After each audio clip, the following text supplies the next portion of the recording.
Laipni lūgti Rujenā saldējuma galvaspilsētā, tas ir Rujenas saldējumā. Nestoties uz to, ka mēs esam ļoti lepni par saviem tradicionāliem produktiem, kam ir nemainīga kvalitāte gan dzērveņu konusiņiem, pārējiem konusiem, saldējumu torti un visiem pārējiem produktiem, pasaulē mēs, protams, lai būtu konkurētspējīgi, mums ir jāstrādā pie kaut kā atšķirīga, unikāla un sarežģīta. Un tieši šo ceļu mēs arī ejam.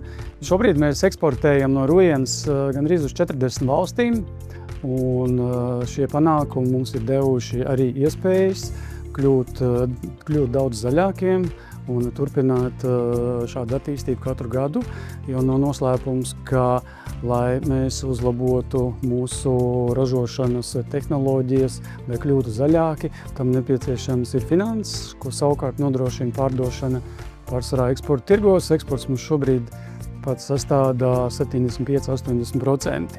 Līdz ar ko arī Latvijas ekonomikai esam ļoti nozīmīgs spēlētājs. Uzņēmumā Rujenas saldējums pēdējos gados mēs redzam ļoti labu balansu un izpratni starp uzņēmuma vēlmi attīstīties un izpratni par vides aizsardzības prasību ievērošanu. Aktīvi piesaistot ārvalstu finansējumu, ir izbūvētas priekšattīrīšanas iekārtas, kuras samazina slodzi Rujenas pilsētas notekūdeņa attīrīšanas iekārtām, ir uzlikti saules paneļi, bet īpaši es gribu izcelt divus projektus.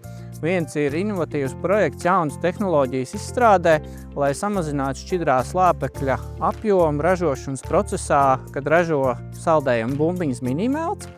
Un otrs ir projekts, kas pagājušajā gadā tika realizēts, un tas ir apkuras sistēmas nomaiņa. Es uzskatu, ka Rujenas saldējums ir zaļais izcilnieks, un to pierāda tas, ka viņi ļoti labi izprot šo vēlmi attīstīties straujāk, bet tajā pašā laikā ievērot arī visas vides aizsardzības prasības.